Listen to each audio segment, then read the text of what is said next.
Donc bonjour à tous et bienvenue pour ce Facebook Live. Nous sommes installés dans les locaux du B612 et ravis de vous accueillir à distance, encore une fois, au vu du contexte sanitaire, mais ravis de vous entendre, sachant que ces Facebook Live sont des occasions de vous écouter, d'entendre aussi vos propositions. Et nous tenions particulièrement à remercier Émilie et je pense tous les propriétaires de Toutou qui ont vu l'installation d'un parc canin dans le fort de Côte-Lorette, enfin à côté du fort de Côte-Lorette. Et c'était une proposition qu'Émilie nous avait soumise lors du dernier Facebook Live. Effectivement, c'est très important pour nous de pouvoir rester en lien avec les habitants, malgré les contraintes sanitaires. Une occasion donc de nous rencontrer à distance, mais ceci nous permet aussi de compléter le dispositif des permanences que nous avons mis en place, où nous pouvons vous recevoir avec les différents élus qui sont présents ce soir pour répondre à vos questions et à vos demandes. Ces dispositifs, ces envies aussi de vous faire participer à la qualité de notre ville, c'est aussi à travers le Conseil des aînés, dont nous parlera tout à l'heure Mme Toury, en charge de l'action sociale. Ce sont aussi les comités de quartier qui seront mis en place dès le mois d'octobre ou novembre. Des occasions de vous écouter, d'ajuster aussi notre action au plus proche de vos demandes et de notre projet. Donc évidemment, ce soir, on a reçu un certain nombre de questions auxquelles on va essayer de répondre le plus parfaitement possible. Mais n'hésitez pas non plus à envoyer en direct d'autres questions. Et nous nous engageons à vous répondre, soit ce soir, soit par écrit par la suite. Donc, écoutez, je vais laisser la parole à Monsieur Gonzalez, qui va être notre monsieur loyal et qui va poser les questions en sa qualité de premier adjoint. Alors, une première question de Pierrick, qui va s'adresser, je pense, à Ikram Toury. Quelles sont les conditions pour faire partie du Conseil des aînés, qui sera créé donc prochainement à Saint-Gilles-Laval? Quand est-ce que ses membres seront connus? Merci Pierrick pour cette question, qui a fait justement l'objet hier soir du Conseil d'administration du CCAS, qui a validé le règlement intérieur et la charte de fonctionnement du Conseil des aînés. À ce jour, je peux vous dire qu'on a à peu près une trentaine de candidatures pour faire partie du Conseil des aînés. Et les conditions sur lesquelles nous nous sommes mis d'accord hier au sein du CCAS, elles ne sont pas très nombreuses. Il suffit d'abord la première, c'est d'être Saint-Genois, d'habiter la commune, d'avoir plus de 65 ans, d'être dégagé de ses responsabilités professionnelles pour pouvoir consacrer du temps justement à l'implication dans le Conseil des aînés. Et puis, on a trouvé que c'était important aussi de ne pas cumuler les fonctions et donc de ne pas être membre du conseil d'administration du CCAS ou être conjoint de membre du CCAS ou du conseil municipal. Et donc ce conseil des aînés, il va se mettre en place, on l'espère, au mois de septembre, il sera opérationnel. On va continuer la campagne d'information. Vous avez jusqu'au 31 mai pour nous envoyer vos candidatures et puis ensuite on procédera à une sélection parce qu'on souhaite effectivement qu'il y ait une bonne représentativité dans les futurs membres du conseil, donc voilà, et puis de préférence une parité. Merci. Donc, question suivante. Question suivante. Alors ça, question. C'est amusant comme jeu. Question, je pense, pour Monsieur Jackie Béjean. Donc une question sur la fibre, la fameuse fibre que tout le monde attend, et globalement sur le numérique. Question de Patrick. Bonsoir à tous, merci Patrick pour cette question. Alors, la fibre optique, effectivement, on reçoit beaucoup de mails en mairie. C'est pour ça, dans notre transparence d'action, qu'on a mis une page dédiée sur la fibre optique sur le site de la mairie où vous avez toutes les informations. Alors je suis sincèrement désolé, mais on ne peut pas agir pour chacun ou chacune à titre personnel. Il faudra malheureusement attendre fin 2022 pour que tout le monde puisse bénéficier de la fibre optique. Et au niveau du numérique, j'ai de grandes nouvelles. Nous allons bientôt, lors d'un prochain conseil municipal, souscrire à l'offre Tout de Go de la métropole de Lyon qui va nous permettre de dématérialiser beaucoup de démarches administratives et de faciliter votre vie au quotidien et la vie des Saint-Genois.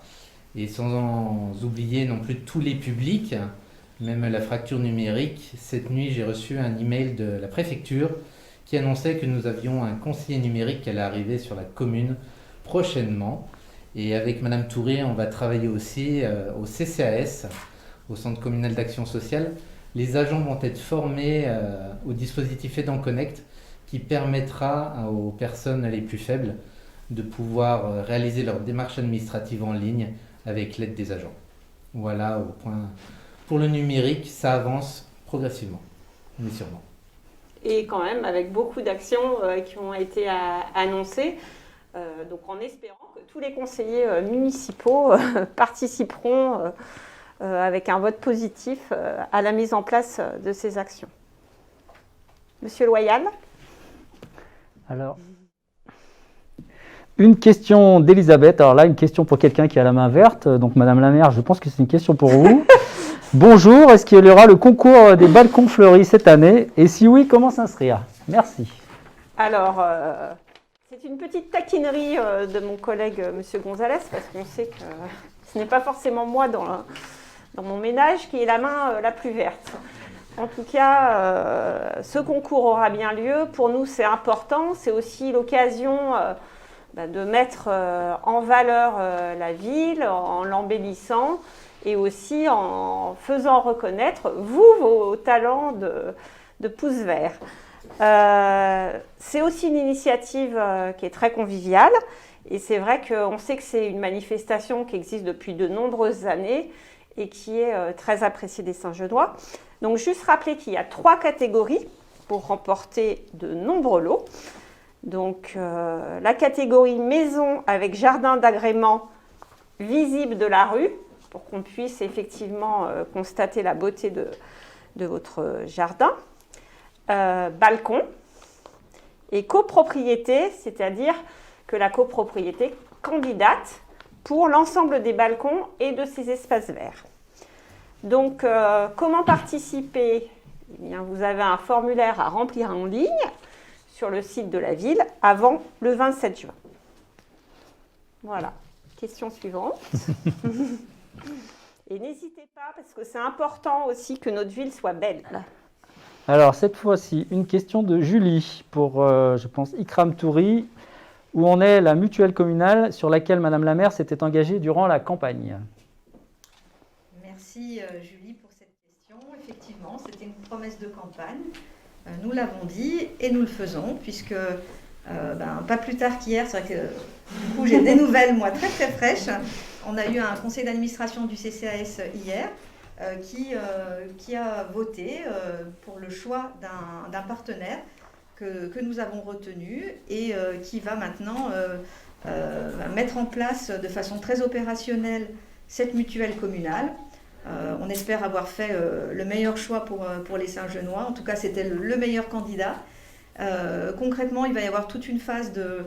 on va mettre à disposition tous nos supports pour communiquer. On organisera certainement une réunion publique dès que la situation le permettra. Et on va pouvoir organiser 2 permanences par semaine, dans un premier temps, avec ce partenaire qui étudiera les situations de façon individuelle pour pouvoir proposer une offre la plus adaptée à chaque situation. Merci Mme Touri. Je vous en prie. Je continue dans mon rôle de royal comique. Une question pour une troubadour. Voilà. Donc, question pour Madame Aïcha Bezayer, qui n'est pas une troubadour, mais qui s'occupe de la culture. Question d'Alexandra. Qu'est-ce que vous faites pour la culture cet été? C'est vrai que la culture, on a besoin. Merci Alexandra pour cette question. Nous sommes très heureux, et moi en tant qu'adjointe à la culture, de pouvoir enfin ouvrir la Mouche dès le 19 mai, puisqu'on va commencer par à 15h30 un film qui s'appelle Punky, pardon. Et dès le 1er juin, nous aurons le premier spectacle vivant sur la scène de la Mouche qui s'appelle Go. Et ensuite, cet été, nous avons le plaisir de vous présenter une nouveauté qui s'appelle les Météores. Et la première représentation aura lieu le 26 juin, donc en centre-ville. Et ensuite, ce sera un spectacle itinérant sur toute notre belle commune. Peut-être préciser aussi que ces spectacles sont gratuits. Les spectacles sont gratuits, merci Madame la maire de le rappeler. Voilà, et familial. Familial, plutôt axé sur les arts de la rue. Sur les arts de la rue, effectivement, les arts du cirque. Voilà. Donc au niveau des contraintes sanitaires, on verra comment les jauges pourront être adaptées. Mais l'idée, c'est vraiment aussi, c'est un peu tout le monde dehors. Je crois qu'on a tous envie aussi de revivre ces moments à la fois de culture et puis de partage. Une question suivante. Alors question suivante qui s'adresse à moi-même, donc je fais les questions et les réponses, excusez-moi. Voilà. Lors de la campagne, vous avez parlé de la création d'une guinguette. Ce projet va-t-il être mené à son terme? Si oui, quand pouvons-nous espérer une ouverture? Merci Sylvain, vous savez très bien que la guinguette, on l'attend tous avec impatience. Donc logiquement, à partir du mois de juin, la première guinguette aura lieu le 13 juin. Donc 13 juin, dimanche 13 juin, sur la place, Jaboulet. Donc une guinguette avec évidemment son célèbre accordéon, avec ses producteurs locaux. Alors le 13 juin, on sera quand même encore dans des mesures sanitaires à respecter, évidemment. Donc on essaiera tous de respecter ces choses-là. Et après, l'idée, c'est que certainement le 4 juillet ou le 11 juillet, on refera une deuxième édition. Et puis, à partir de septembre, tous les mois, une édition guinguette. Donc, à vos accordéons. Voilà. Il y aura de l'accordéon aussi. Alors, question suivante. Question suivante. J'ai ma petite feuille. Alors là, c'est une question. J'aimerais. Alors, je ne sais pas pour qui elle s'adresse, en fait. Vous allez répondre par vous-même. J'aimerais tant que l'on parle. Ah, si, Delphine Chapuis. J'aimerais tant que l'on parle de la politique éducative et de la mixité sociale dans les écoles de Saint-Genis-Aval.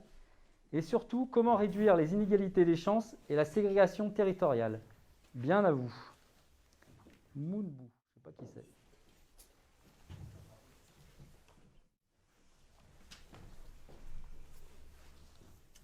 Alors, merci Mounbou pour cette question. Effectivement, les écoles, c'est quand même le cœur de la vie de nos enfants. Et je voudrais déjà remercier l'ensemble des équipes, que ce soit les enseignants, les directeurs et tous les agents aussi de la mairie qui travaillent dans les écoles, qui viennent de passer une année absolument fantasque. Donc je les remercie pour leur investissement et le soin qu'ils ont pris. À tous nos petits Saint-Génois qui aujourd'hui, ma foi, s'en sortent pas si mal, parce qu'il y a eu très peu de fermetures d'écoles, hormis le gros premier confinement de l'année dernière. Mais aujourd'hui, on a peu de contamination. On regrette évidemment que les collèges soient encore en difficulté, mais je pense que la commune va bien rebondir sur les résultats scolaires. Alors, pour répondre à la question, c'est vrai qu'on est conscient évidemment des différences entre les 3 écoles élémentaires de la commune. On a 3 écoles, l'école Mouton, l'école Guilloux et Paul France. Il y a effectivement depuis quelque temps des difficultés de mixité sociale, et on va s'atteler bien sûr dans ce mandat à le combattre et à essayer de trouver des mesures adéquates. On a effectivement déjà pris conscience de certaines difficultés et mis en place déjà des choses. Madame Chapuis peut déjà présenter des mesures qui sont en cours, ou en tout cas bien en avance dès le début du mandat. Bonsoir, merci vraiment pour cette question. Pardon, c'est tout bon. Donc merci pour cette question. Donc je complète Madame Laurent. Effectivement, la politique éducative, les questions de mixité sont au cœur de nos préoccupations. Par contre, c'est une politique qui est menée sur du long terme et c'est vrai que les effets immédiats ne pourront pas se voir tout de suite. Aujourd'hui, nous avons repéré un certain nombre de difficultés et pour y faire face, nous avons déjà lancé un programme de réussite éducative qui a pour objectif d'aider des enfants en situation de fragilité à pendant 8 mois, 1 an, être accompagnés, enfin leur famille et eux soient accompagnés par une équipe pluridisciplinaire. Et c'est un parcours de réussite éducative qui est un partenariat entre les équipes enseignantes, les équipes de professionnels qui gravitent autour de l'enfant. Donc ce PRE concernera assez rapidement une quarantaine, une cinquantaine d'enfants de la commune et devrait pouvoir nous aider ponctuellement à aider ces enfants-là. Nous avons bien conscience que ce seul PRE ne peut pas être une réponse. Quand nous lisons votre question, nous avons bien compris que ça ne suffirait pas et nous avons aussi commencer quand même à mettre en place d'autres actions. À la rentrée, normalement, des études dirigées et non plus surveillées seront en place. Nous avons accentué des actions coup de pouce, aide aux devoirs sur la période des vacances scolaires au niveau des écoliers et des collégiens. Et petite action aussi, les samedis du mois de juin, nous aiderons les élèves de 3e à réviser leur brevet. Comme je vous l'ai dit, ce sont des actions ponctuelles et qui ne résoudront pas toutes les difficultés, mais qui vont nous aider à passer un cap un petit peu plus difficile. Car effectivement, nous avons bien conscience des différentes difficultés et nous avons pour premier projet de réécrire le PEDT, projet éducatif de développement territorial, pour rééquilibrer entre autres un petit peu toutes les différentes forces et faiblesses sur la commune. Nous avons commencé à engager une réflexion autour de la carte scolaire. Alors ce n'est pas une décision qu'on prend en 30 secondes, mais il y a une vraie réflexion qui demande du temps parce qu'il y a plein de... chaque action peut amener... j'ai perdu le mot. Peut amener... des effets qu'il faut aussi qu'on prenne en compte. Donc le projet de révision de la carte scolaire est en tout cas bien dans nos têtes et nous comptons le mener à terme. Nous avons déjà rencontré le DAZEN, le directeur académique, pour lui faire part des difficultés que nous rencontrions sur certaines écoles et nous aimerions que l'éducation nationale soit pleinement associée à nos actions, sans quoi ça sera un petit peu vain pour nous de mettre beaucoup d'énergie et si l'éducation nationale n'est pas pleinement associée, les résultats ne seront pas ce que l'on souhaite. Donc voilà, nos actions sont multiples. Elles vont demander, avant de voir les effets, un petit peu de temps. En tout cas, c'est une question qui nous tient véritablement à cœur et la volonté est vraiment là. Merci, Mme Ah, Chef. et j'ai oublié pardon. mes petites notes. Nous avons aussi, et là c'est vraiment sur ces questions-là qu'il nous faudra l'aide, l'appui et le soutien de l'éducation nationale, nous avons aussi pour projet de développer des classes, alors nous n'aimons pas trop le terme élite excellence, plutôt des classes à thème, anglais, musique, pour permettre aussi d'attirer, de conserver certains élèves, certaines familles sur certaines écoles de façon positive. Donc voilà, vous voyez, les projets, les idées sont nombreuses et voilà, il nous faut quelques temps pour les mettre en place. Merci. Peut-être pour compléter, dire que justement, il y a à la fois ce côté prévention qui est très important et on sait aussi que les difficultés, comme l'a dit Mme Chapuis et Mme Laurent, il faut les prendre aussi à la racine. Et ce sur quoi aussi je voudrais insister, c'est la notion de partenariat. C'est aussi, je dirais, un peu notre marque de fabrique, Aimé Saint-Genis. On aime travailler, on sait qu'on a besoin les uns des autres. C'est aussi comme ça qu'on arrive à sortir des projets et qu'on est plus efficace. Et donc, remercier aussi le soutien qu'on a eu de l'État via la préfecture pour la mise en place du parcours de réussite éducative Et lors du premier comité de pilotage, voir que l'ensemble des acteurs qui étaient autour de la table, que ce soit les représentants de l'éducation nationale, de l'État, des structures aussi qui gravitent autour de l'éducation, hein, que sont le centre social, la maison de quartier du Mix Cube. En fait, toutes ces structures nous ont dit combien aussi ils étaient en attente d'une réponse de la ville par rapport à effectivement ces difficultés ponctuelles.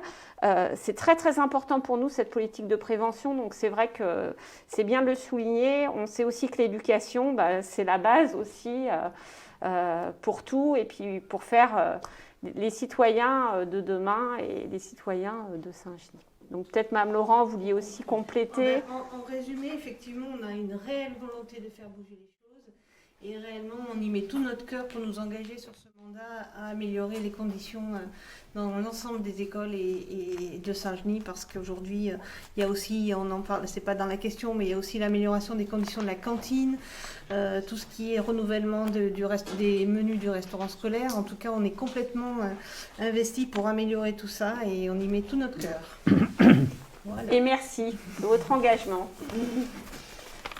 Monsieur Gonzalez, une question ? Alors, une question pour quelqu'un qui est prêt à se jeter à l'eau. Une question sur la piscine. Donc, je pense qu'une question pour Madame la maire. Est-ce qu'on va construire une piscine à Saint-Genis-Laval ? Alors, ce n'est pas du tout dans notre projet. Et là aussi, tout à l'heure, je vous parlais de partenariat. Ce qui est important pour nous aussi, c'est de se dire qu'on va peut-être plutôt essayer de travailler avec les piscines qui sont déjà présentes sur le territoire. Peut-être que vous ne le savez pas. Je ne sais pas qui a posé la question. C'est Yacine sur le web. Voilà, donc Yacine, une piscine, c'est énormément d'argent. À Saint-Genis, on a beaucoup d'équipements sportifs. C'est vrai qu'une piscine, dans l'idéal, on pourrait se dire, voilà, on aurait tout, mais l'idée, c'est aussi de travailler avec les communes voisines. Et on a déjà rencontré la commune de Brignais et l'intercommunalité de la CCVG, la communauté de communes de la vallée du Garon, pour voir comment on pourrait faciliter l'accès des Saint-Genois à la piscine intercommunale, puisque comme nous n'avons pas participé à son financement, c'est vrai que pour l'instant, les tarifs pour les Saint-Genois sont assez élevés. Donc je suis désolée Yacine, il n'y aura pas de piscine à Saint-Genis-Laval, mais sachez quand même que vous pouvez faire beaucoup de sport à Saint-Genis. Alors si vous permettez, je vais faire une petite page pub pour les foulées de Bourgard, puisque vous pouvez participer, à défaut de nager, vous pouvez courir. Et cette année, ça sera une course connectée au vu des conditions sanitaires. Et du coup, voilà, je voulais aussi profiter de ce moment pour excuser l'absence de Patrick Faure, qui est notre élu en charge du sport et qui est actuellement en déplacement professionnel en Corée. Donc peut-être qu'il nous regarde, puisqu'actuellement il est confiné encore dans sa chambre d'hôtel avant de pouvoir pleinement travailler. Donc il est parti plusieurs semaines, ce qui fait qu'il ne sera pas présent sur le terrain. Donc voilà. Si vous permettez, on lui envoie un petit message aussi d'amitié parce que tous autour de moi, les élus que nous sommes, nous ne sommes pas qu'élus, nous avons des métiers, donc ce qui nous amène parfois à nous éloigner de Saint-Genis. Donc peut-être on peut enchaîner. Voilà.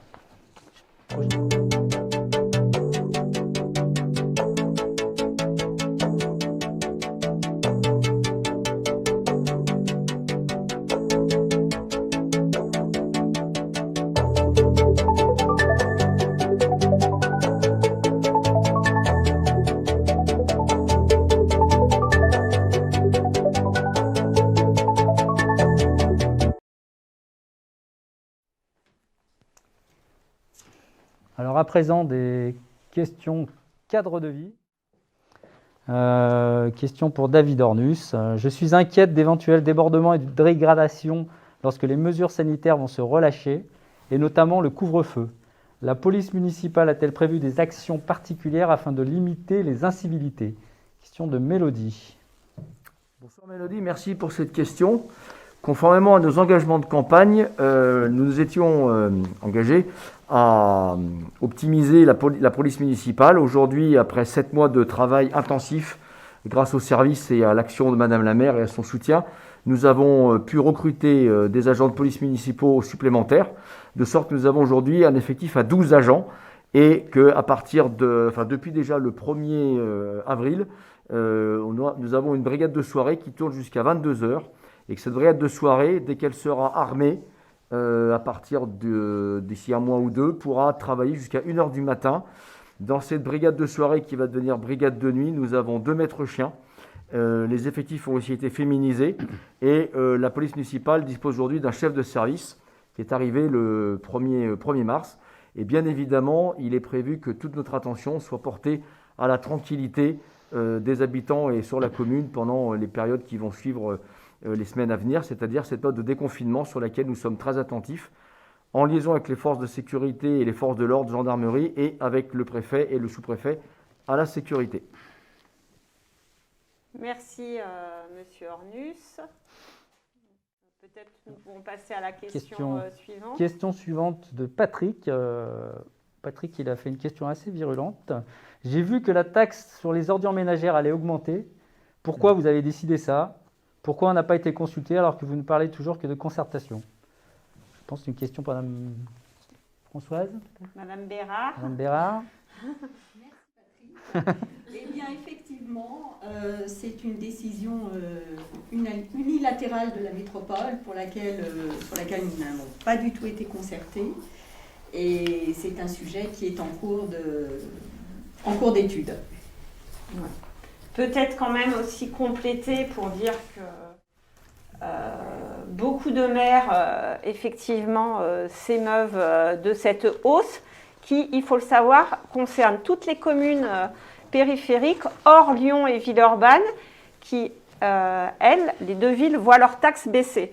Donc, voilà, nous sommes un peu pas en rébellion, mais en réflexion par rapport à cette hausse pour nous, les communes périphériques, qui en fait est un désavantage clairement financier pour nos citoyens. Mais sachez qu'en fait, ce dossier de la TOM, ce qu'on appelle la TOM, est un dossier qui est régulièrement aussi suivi et assez virulent lors des conseils métropolitains. Donc je vous invite aussi à regarder les délibérations qui sont prises et les différents apports des groupes par rapport à cette réflexion, d'autant que cette hausse, qui est quand même en termes quantitatifs, c'est pas non plus une hausse exagérée, mais voilà, c'est une hausse.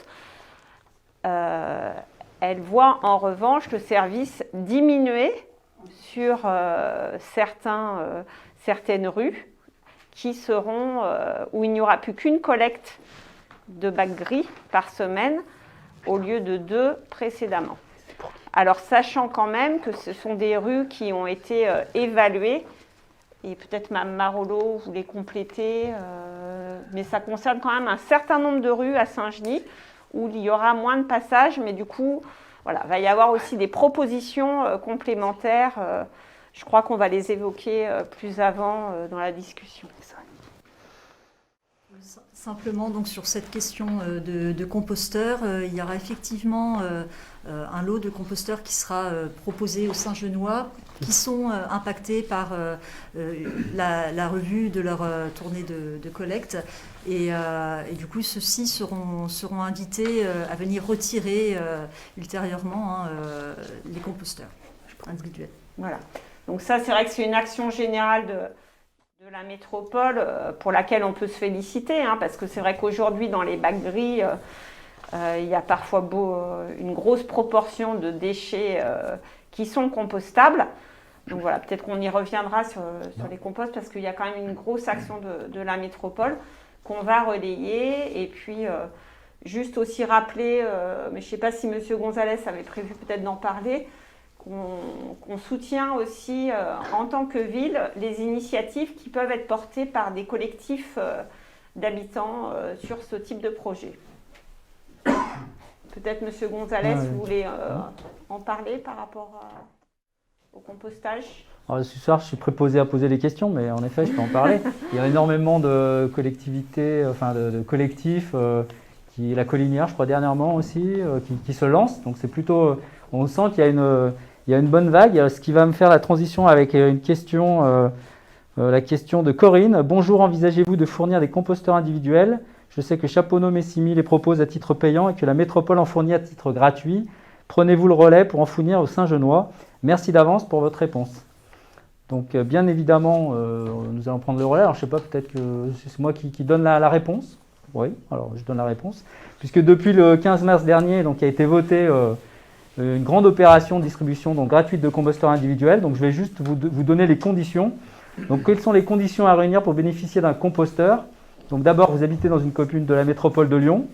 Ça, c'est le cas. Vous habitez dans une maison individuelle avec un jardin. Et cette maison est votre résidence principale. Donc, il suffit de remplir le formulaire sur toutdego.com et de se munir des documents suivants. Donc, pièce justificative d'identité, carte d'identité, passeport ou permis de conduire, un justificatif de domicile, au même nom que la pièce d'identité avec une adresse métropolitaine, et une photo de son jardin. Donc, la distribution de matériel débutera à l'été 2021 pour s'étaler jusqu'en 2022.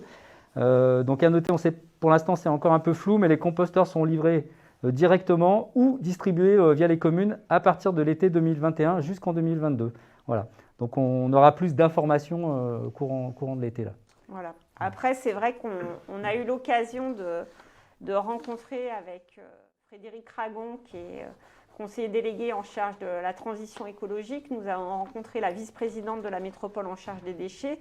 Donc elle nous a annoncé que la métropole allait financer 20 000 composteurs, donc sur l'ensemble de la métropole. Donc voilà, c'est à relativiser sur le côté gratuit de l'opération. Après, ça n'empêche pas, quand on a un jardin, qu'on peut se faire un espace de compostage. Et juste pour finir sur le sujet du compost, dire que le 500e composteur, donc là financé par la métropole, est installé dans le parc de la Maison des Champs suite à une initiative portée par l'association Éco-Clicquot.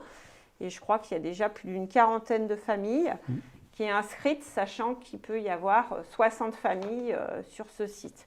Et comme l'a bien dit M. Gonzalez, il y a aussi des projets dans les copropriétés.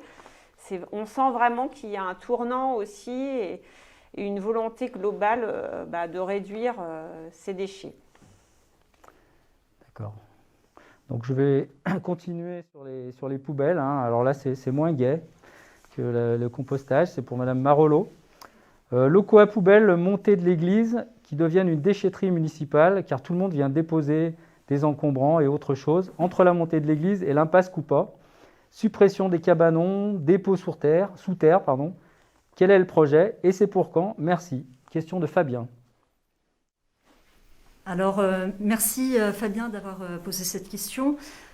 Déjà, pour information, c'est un problème effectivement qui est récurrent et qui est bien connu des services de la ville. L'APM a déjà été saisie sur ce sujet, a renforcé les contrôles. Et puis, les services ont également procédé à un nettoyage complet du local. Voilà, aux frais d'ailleurs de la ville, ça a été déjà fait plusieurs fois.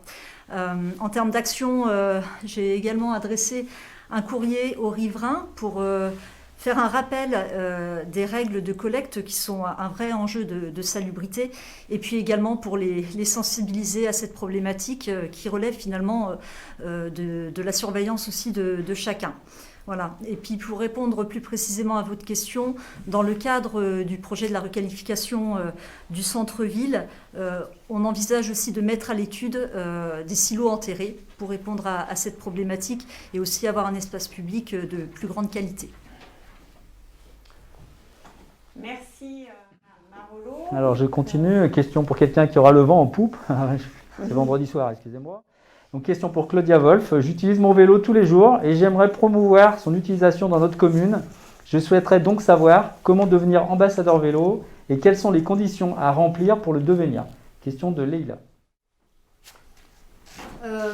Bonjour Leïla, c'était ça? Merci pour votre question. Déjà, nous sommes très ravis que vous utilisez votre vélo quotidiennement ou régulièrement. C'est une très bonne chose. Et effectivement, nous étions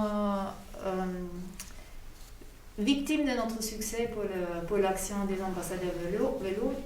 Le quota des 50 ambassadeurs était vite épuisé. Ce qui concerne la prime, par contre, si vous êtes intéressé d'être ambassadeur, on est toujours ravis d'accueillir des gens qui promouvoient le vélo. Et n'hésitez pas de laisser votre adresse auprès de la mairie. Et ce cas-là, on vous implique dans toutes les actions qu'ils ont mises en place autour du vélo et on vous informera, il n'y a pas de souci. Vous êtes le bienvenu, la bienvenue. Merci. Sachant que Mme Wolf, le mois de mai, c'est le mois du vélo. Oui, c'est ça? Peut-être mois de mai, et je pense que c'est maintenant, à cause de la situation sanitaire, c'est même prolongé au mois de juin, si je suis bien informée. Ça s'appelle la mai à vélo. C'est une action nationale et si vous regardez un peu sur le site Mai à vélo, vous trouvez plein d'actions et il y aura aussi une action vélo en début juin à Saint-Gelaval et vous trouvez tout ce que vous voulez. Voilà. C'est aussi un sujet qui nous tient à cœur. Donc avec Mme Wolf, Mme Marolo, on essaie de travailler aussi vraiment en concertation avec la métropole pour développer aussi une pratique du vélo la plus sécurisée possible sur la commune, voilà, en travaillant sur des nouveaux itinéraires cyclables et puis aussi en développant ces initiatives comme d'être ambassadeur du vélo qui nous paraît importante. Merci. Alors une question suivante, question de Nadia pour David Ornus, question un petit peu délicate. Bonsoir, j'aimerais savoir où en est l'expulsion des Roms qui squattent au 53 rue Guillou. Ils font beaucoup de bruit et c'est très sale.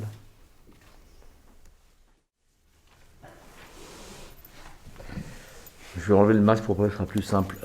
Cette question est récurrente depuis quelques temps, suite à l'installation effectivement de ces nombreuses familles. De nouveau, nous avons saisi les autorités régaliennes, c'est-à-dire que la préfecture est informée de la situation.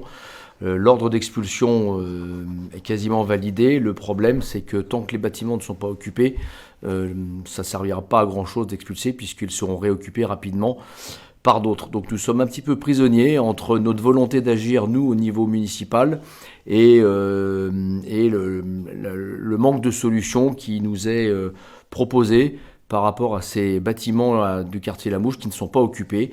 Donc nous avons pris contact avec les propriétaires pour les inciter fortement à engager une action de vente rapide afin que nous puissions sécuriser les lieux qui sont effectivement régulièrement occupés. Je ne vous cache pas que nous sommes parfois un petit peu désarmés pour intervenir dans l'urgence sur ce type de situation. Mais là encore, la police municipale, la gendarmerie est informée, les contrôles sont de plus en plus fréquents, les passages aussi, et il va nous falloir quelques temps pour arriver à régler cette situation.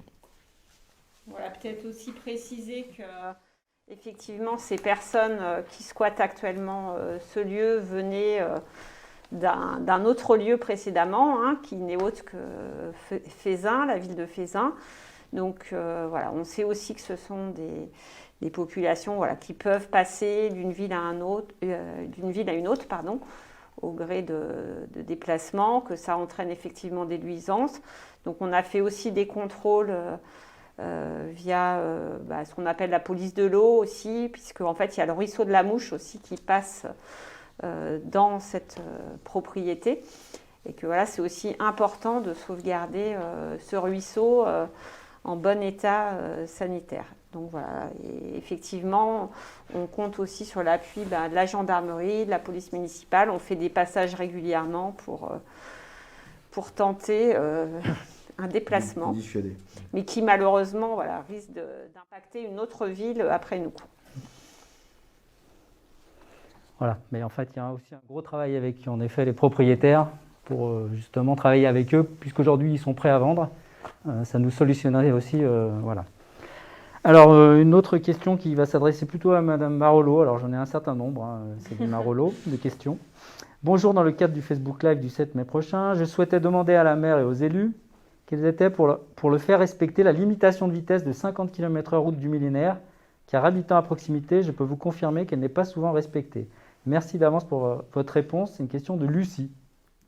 Est-ce qu'elle est claire, ma question? Ouais. Très clair. Alors Lucie, c'est moi qui vous remercie de poser cette question parce que c'est aussi l'occasion de rappeler que l'apaisement et la gestion des flux de circulation constituent une des grandes priorités de notre mandat. Et le fait de bien partager la voirie et aussi d'assurer la sécurité des plus fragiles, on évoquait tout à l'heure les vélos, mais c'est aussi les piétons et même les automobilistes, par extension, constitue vraiment un vrai enjeu pour nous. Alors en ce qui concerne plus précisément la route du millénaire, il faut savoir que, pour faire un petit historique, il y a un arrêté qui a été pris il y a quelques années déjà pour réduire la vitesse, puisqu'avant elle était réglementée à 70 km/h. Aujourd'hui, elle est rabaissée à 50. Il y a eu aussi quelques cheminements piétons qui ont été réalisés sur une portion. Aujourd'hui, effectivement, on peut se poser la question de comment faire respecter cette vitesse. On est en zone périurbaine. La tentation, effectivement, de certains véhicules est grande pour accélérer et ne pas respecter ces 50. Ce qu'on peut proposer aujourd'hui, dans l'immédiat, à court terme, c'est déjà de faire un diagnostic pour vraiment objectiver ces pratiques. Donc d'ici la fin de l'année, en tout cas sur le courant du deuxième semestre, on est en capacité de demander, en tout cas de faire réaliser des comptages des flux, faire des relevés de vitesse pour voir derrière quelle réponse on pourra mettre en place, laquelle sera la plus appropriée. Est-ce que des contrôles suffisent? Est-ce qu'il faut passer par des aménagements de voirie? Voilà, donc d'ici la fin de cette année, on aura des données qui nous permettront de revenir vers vous et de proposer des aménagements appropriés ou des actions. Peut-être préciser que justement quasiment tous les 2 mois, il y a des réunions avec la métropole pour justement requalifier certaines voiries. Peut-être c'est important aussi ça que les citoyens se rendent compte de cette action, quoi. Oui, absolument. Tous les mois, il y a ce qu'on appelle des réunions interservices qui sont organisées entre les services voirie, notamment de la métropole, et puis les services de la ville pour faire un point. Voilà, sur toute la voirie, les fonctionnements, comme les dysfonctionnements, les projets, les pistes d'évolution, les solutions qui peuvent être apportées aux problèmes qui sont rencontrés, que ce soit de l'ordre de problèmes de vitesse ou de cheminement piéton, les projets d'aménagement cyclable, voilà. Et toutes les demandes aussi, il faut bien comprendre qu'on les relaie à la métropole, puisque c'est la métropole aussi qui a le budget voirie, et qui aussi peut nous aider à réaménager des rues, comme nous l'avons fait pour le fameux Chaussidou de la route de Vourles, pour lequel justement nous avons réalisé des comptages aussi vitesse. Et cet aménagement qui au début, je crois que c'est lors du dernier Facebook Live, avait suscité aussi pas mal d'émotions et de critiques. En fait, au vu des mesures de vitesse, on se rend compte que très clairement, la vitesse a baissé via la mise en place de Chaussidou. Alors, j'ai vu que ça faisait des petits, les Chaussidou, puisqu'à Pierre-Bénite, j'ai vu qu'il y en avait aussi un qui avait été installé. Et voilà. C'est aussi des dispositifs qui peuvent, quand la voirie le permet, permettre d'apaiser aussi les circulations. Voilà, peut-être... Non, c'est bon. Très bien. Ah oui, et puis Monsieur Ornus me signale effectivement qu'il y a aussi tout ce qui est contrôle de vitesse plus réglementaire, type radar, et qu'on a fait dans le cadre du budget, Mme Bérard, l'acquisition de radars pédagogiques qu'on pourra déplacer aussi pour sensibiliser, comme vous le disiez, c'était Lucille, c'est ça? Lucie, pardon Lucie, sensibiliser aussi les personnes qui roulent à leur vitesse. Alors, je suis désolé, on va enchaîner sur des questions pour Mme Marolo. Donc là, c'est plutôt question poussette, à mon avis, au niveau vitesse. Question de Christine sur le mauvais état du chemin de l'école Guilloux, en fait. Oui, merci Christine. Effectivement, le confort du piéton, c'est aussi quelque chose qui est essentiel pour nous dans le développement des modes actifs et nous y sommes très attentifs, bien évidemment. Alors, déjà en termes d'information sur ce chemin d'accès à l'école Guilloux, c'est un chemin qui est communal. L'entretien est réalisé par les services de la ville sur un budget qui est propre aux services infrastructures pour votre information. Et donc, on va réaliser très rapidement un diagnostic de ce chemin pour voir quels aménagements, en tout cas quel entretien et quelle rénovation on peut mettre en place. Et les travaux devraient pouvoir être faits d'ici le courant du mois de juin. Donc, on va apporter une réponse rapidement à ce problème. Merci, Mme Marolot. J'ai 2 questions sur la rue des Trois Grâces. Donc je vais poser, enfin voilà. Alors les riverains entre le 1 et la 23 rue des Trois Grâces n'ont plus la possibilité de se garer devant chez eux, entre les arbres situés sur le trottoir. J'ai entendu dire qu'un projet de réaménagement de cette rue était à l'étude au niveau de la métropole. Pouvez-vous nous en dire plus? Est-il possible d'informer et d'associer les riverains afin de participer à la sécurisation des piétons et à la réduction de la vitesse, tout en prenant en compte les usages existants et les besoins? Vous remercions, Marlène. Et est-ce que je pose la question suivante? Donc question de Alain, quid du projet de réaménagement de la rue des Trois Grâces en sens unique particulièrement dangereuse au niveau du virage donnant sur la coulée verte et sans visibilité pour des véhicules se croisant à cet endroit? Alors, merci Marlène et Alain, c'est bien ça. C'est ça. Merci de votre question. Alors oui, la rue des Trois Grâces, il y a effectivement un projet d'aménagement dessus. On a bien identifié qu'il y avait des problèmes de vitesse, des problèmes liés au stationnement, des problèmes aussi de cheminement piéton. Donc, on parlait des réunions interservices, ça fait partie des sujets qui sont évoqués. Et en termes d'information auprès des riverains, sachez qu'il y a une réunion qui a été calée tout récemment cette semaine. Il vous sera proposé par courrier d'information que vous recevrez dans votre boîte aux lettres de participer à une réunion d'information en visioconférence fin mai qui sera animée par Monsieur Bagnon, donc, qui est le vice-président aux mobilités actives, et moi-même et Madame la maire. Voilà, pour vous présenter le projet, mais je vais quand même vous en dire 2 mots ce soir. Déjà sur les objectifs, c'est bien l'apaisement et la sécurisation des flux. C'est le partage de la voirie et aussi la réduction des vitesses, puisque c'est un point sensible de cet axe.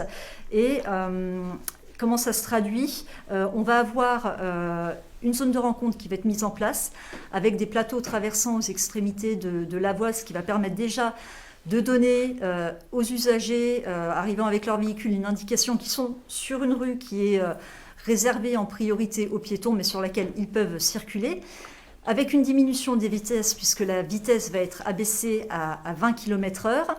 On va répondre également aux questions de pression en stationnement en créant des stationnements sur voirie en chicane, ce qui va permettre à la fois d'augmenter l'offre de stationnement et puis d'avoir des barrières physiques qui vont permettre d'abaisser la vitesse des véhicules, voilà, de faire barrage. C'est une rue qui va également bénéficier d'une végétalisation. Donc là, on va plutôt peut-être s'orienter vers des arbres nourriciers, mais ça sera également l'occasion d'en discuter avec les riverains lors de la réunion d'information qui sera tenue en visioconférence. Voilà, et puis pour finir, le projet comporte également l'aménagement de cheminements piétons confortables pour que effectivement les plus fragiles soient en sécurité lorsqu'ils cheminent sur cette voie. Je crois que j'ai fait à peu près le tour. Voilà. Bon, quand même, connectez-vous le jour de la rencontre. Il y aura aussi, j'imagine, des questions complémentaires, en tout cas pour les habitants qui sont concernés par cet aménagement. Alors, je vais changer un peu. Donc, une question qui pique. Je suis très fort ce soir. Question pour les moustiques. L'année dernière, c'était l'horreur. Cette année, qu'allez-vous faire? Alors, on parle évidemment du moustique tigre. Voilà. Alors, sachez que le moustique tigre, c'est quand même compliqué. Mais quand même, on peut arriver à s'en débarrasser. Alors, déjà, il y a des bons gestes. Donc là, en ce moment, il y a une association mandatée par la métropole qui passe. Donc, elle est peut-être déjà passée chez vous, au moins pour les bons gestes. On sait très bien que le moindre petit bac d'eau attire des moustiques. On a aussi les mares. Alors, on s'est fait un petit peu, pas invectiver, mais on a eu des remarques un petit peu virulentes, puisqu'en effet, il y a 10 mares qui vont être implantées sur le plateau nature. Sachez que les mares, ce n'est pas pour attirer les moustiques, c'est pour les batraciens, c'est pour les chauves-souris. Enfin bref, c'est pour créer un écosystème, justement, pour aussi lutter contre les moustiques. Ensuite, alors les scouts ont lancé une opération assez intéressante. Ils ont fait des nichoirs à pipistrelles. Alors, j'avoue que les pipistrelles, je ne savais pas ce que c'était il y a encore 6 mois. Maintenant, je sais que ce sont des chauves-souris. Voilà. Et a priori, c'est quand même une très bonne solution. Alors, je crois que je vous regarde, mais je crois que c'est au parc de Beauregard, non? Oui, dans les vignes. Dans les vignes, d'accord. On peut en mettre chez soi. Donc, en fait, chez soi, on peut créer. En partenariat avec les vignerons de Beauregard. D'accord. Et précise, on peut en mettre chez soi. Oui, c'est-à-dire que. On en met partout. Voilà. C'est pas très compliqué à faire. Il me semble que dans le prochain bulletin municipal, on a prévu justement comment faire son nichoir à pipistrelle chez soi. Très bien. Voilà. Comme quoi, on a tout prévu. Donc Mais, chacun peut faire son nichoir. Voilà. Après, c'est un peu d'humour. Après, c'est vrai qu'avec les services techniques, on regarde aussi, il y a des solutions technologiques aujourd'hui qui existent pour faire fuir les moustiques.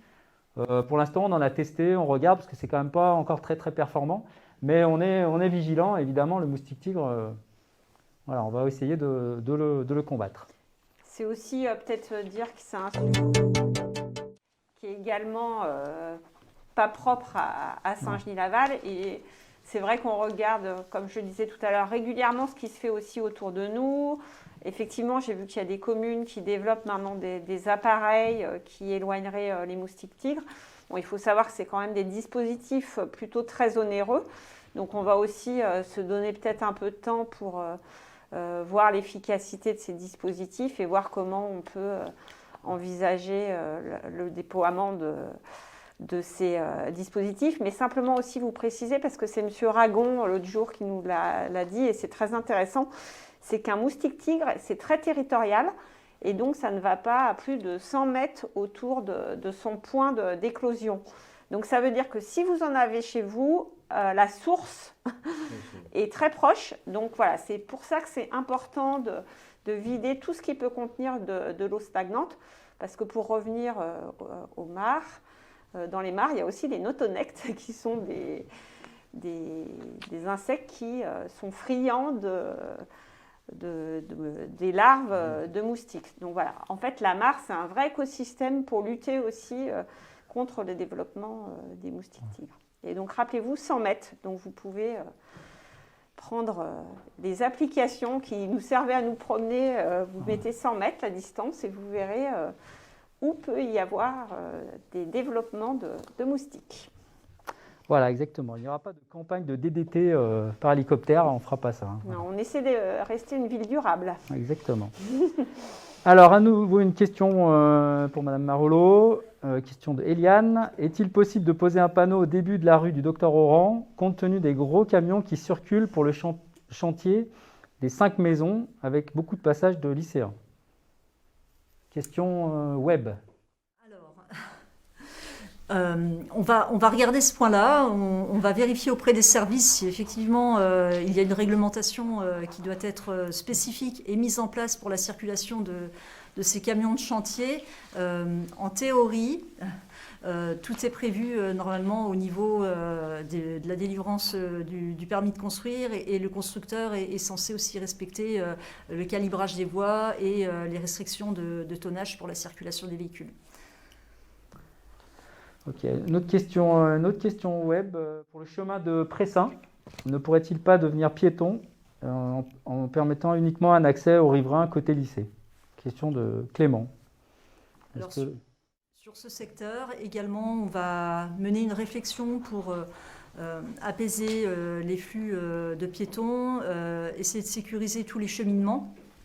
Donc ça fait partie aussi des réflexions qu'on mène en termes d'études sur la place du piéton en ville et la place du piéton aussi sur ces espaces qui sont effectivement un petit peu sortis de la périphérie et sur lesquels on a aussi des conflits avec les véhicules notamment. Et je profite de votre silence pour que vous fassiez juste un petit récapitulatif sur le plateau, pas piéton, on l'appelle plateau apaisé aujourd'hui, qui a été mis en place ce week-end. Oui. Alors effectivement, depuis le premier dimanche du mois de mai, on a mis en place le dispositif plateau apaisé qu'on appelle un dimanche sur le plateau, qui se déploie de 10h à 17h, donc tous les dimanches, et qui permet au mode actif de circuler de façon plus sereine, puisque la circulation des véhicules hors véhicules riverains et accédant au commerce est interdite.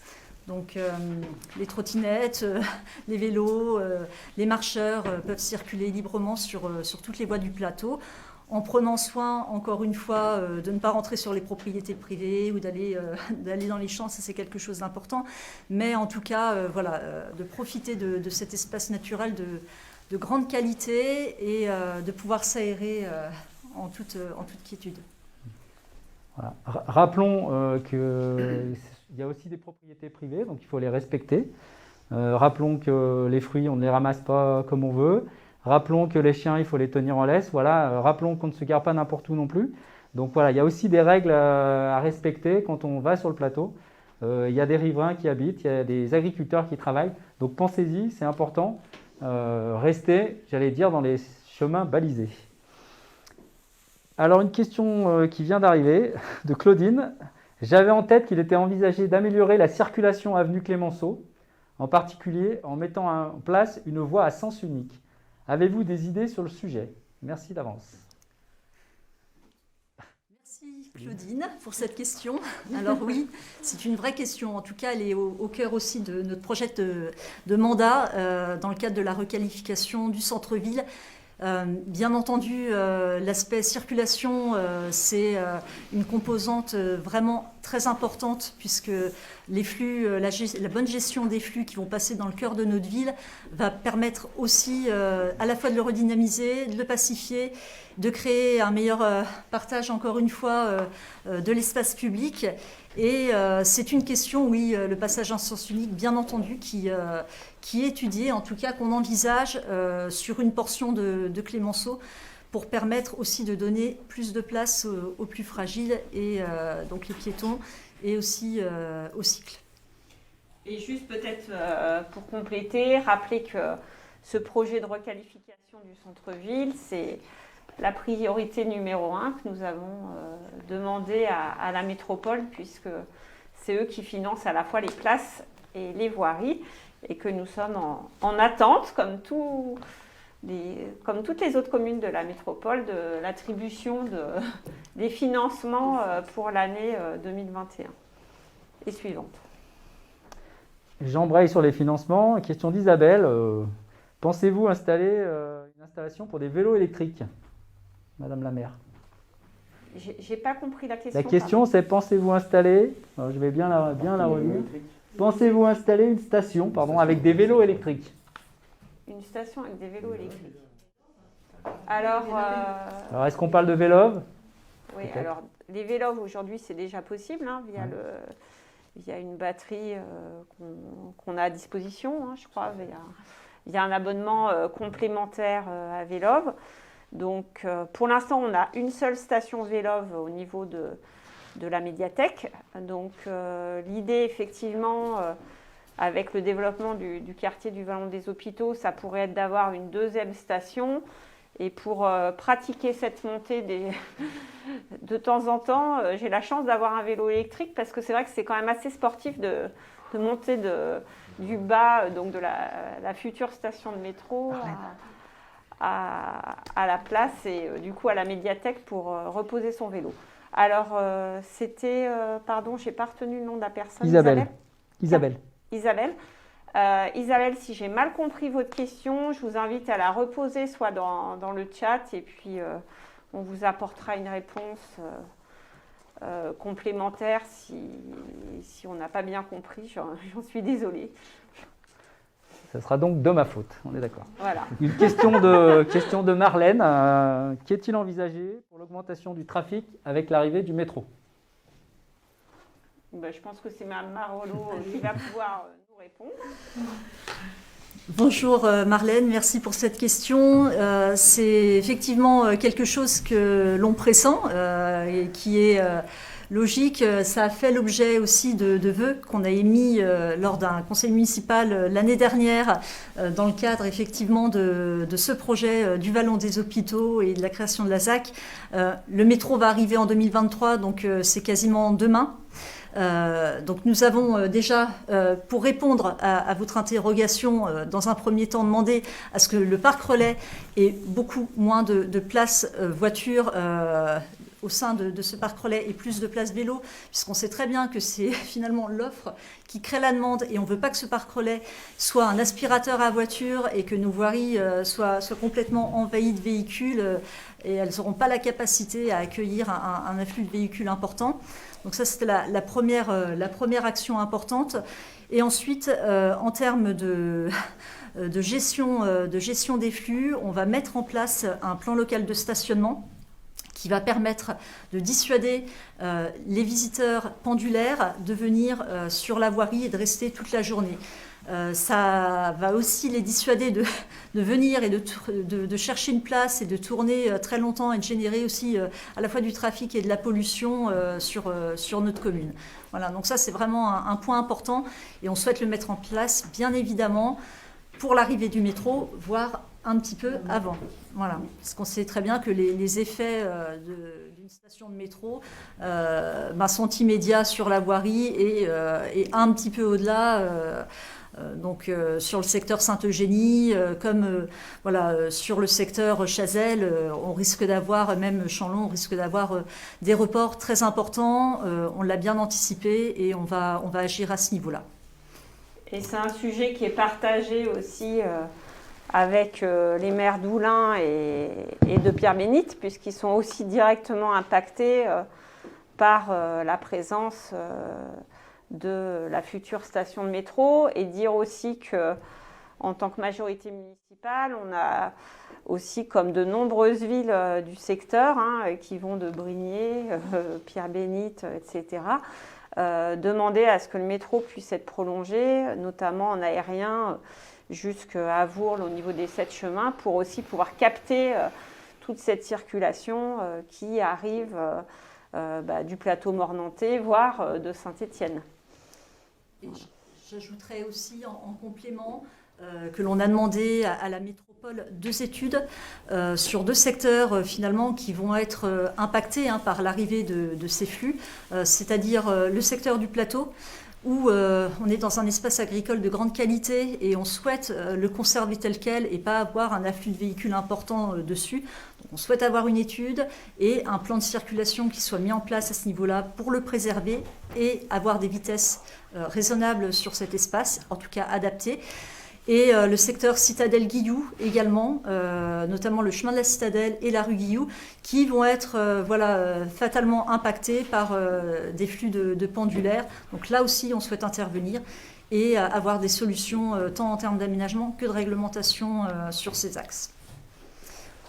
On avait aussi, dans le cadre de notre campagne, et on a fait cette demande à nouveau à la métropole, de réfléchir aussi à la mise en place de parcs relais pour permettre justement de capter en amont de notre ville les véhicules et leur donner une offre alternative, transport en commun, où on évoquait une offre de vélos électriques, pourquoi pas en libre service, qui leur permettrait de rejoindre le métro. Voilà. Il y a un bras qui passe. Bon, vous voyez, c'est ce qu'on appelle les aléas du direct. Donc, on a dit, c'est comme à la maison. Donc, à la maison, c'est pareil. Des fois, il y a quelqu'un qui passe dans le champ et qui n'était pas prévu. Comme ça, à la fin, on fera une compilation des moments les plus comiques. Oui, un bêtisier, comme le souffle Monsieur Ornus. Donc, du coup, j'ai une dernière question pour ce soir. Est-ce que sur le long terme, une question donc d'Émilie, en fait il y a plein de questions qui arrivent, est-ce que sur le long terme, vous envisagez d'interdire les voitures sur ou dans le centre de Saint-Genis-Laval ? Beaucoup de gens doivent prendre leur véhicule pour sortir de notre ville pour aller travailler. Alors, d'une manière générale, je dirais qu'on n'est pas dans les interdictions formelles. Je crois que ce qu'on a essayé de vous expliquer, l'apaisement, c'est pas interdire, c'est permettre à chacun d'avoir son espace, c'est-à-dire le piéton, d'avoir des trottoirs sur lesquels il peut marcher avec sa poussette ou son déambulateur en sécurité. Donc ça veut dire aussi des trottoirs qui puissent être requalifiés. Les vélos, pouvoir se déplacer, notamment les jeunes, les trottinettes, mais aussi les voitures. On n'est pas contre la voiture du tout, on est pour le partage de l'espace. Et peut-être que Mme Marolo voulait compléter. Oui, donc, il n'y a pas de projet d'interdiction, je dirais, globale de la voiture. Après, on peut réfléchir à certaines rues qui ne sont pas adaptées, je dirais, à une grosse charge de voitures. On peut aussi réfléchir ce qu'on appelle aujourd'hui, du terme savant, de l'urbanisme tactique, c'est-à-dire à certains moments de la journée ou pour certains événements, hein, ça se fait déjà. Par exemple, des fois, on peut le faire pour le 8 décembre ou pour des manifestations type fête de la musique, interdire à certains moments les flux. Voilà, je pense que c'est peut-être plus dans cet esprit qu'on souhaite, en tout cas, c'est dans cet esprit qu'on souhaite travailler. Oui, merci Madame la maire. C'est effectivement dans cet esprit-là qu'on souhaite requalifier notre centre-ville et la ville de façon plus générale, la bâtir autour d'une complémentarité des modes de déplacement et sur la question d'interdire la circulation ou par extension le stationnement dans certaines rues. On peut se poser la question peut-être dans le centre historique de voir certaines rues bien pacifiées. Voilà, pourquoi pas certaines rues passées en zone piétonne. Ça reste en tout cas une question qui se pose dans le cadre de ce projet pour donner effectivement plus de confort aux piétons, donner à voir aussi ce qui est le patrimoine de Saint-Genis-Laval et réinvestir et requalifier à terme les espaces publics. Et puis je dirais que c'est aussi en lien avec le commerce, puisque vous savez enfin M. Gonzalez complétera, mais on a vraiment des actions fortes pour essayer aussi de se relocaliser. Et on espère vraiment que tout ce qui s'est passé aussi pendant cette période de crise sanitaire, de consommer plus près de chez soi, de se rendre compte aussi que autour de nous, il y a des commerçants et que c'est important que chacun puisse vivre de son travail. Toute cette belle solidarité aussi dont vous avez fait preuve, j'espère que vous allez la continuer. Et il y a des projets aussi de développement de commerce. Et le commerce, c'est aussi de la vie, c'est du lien.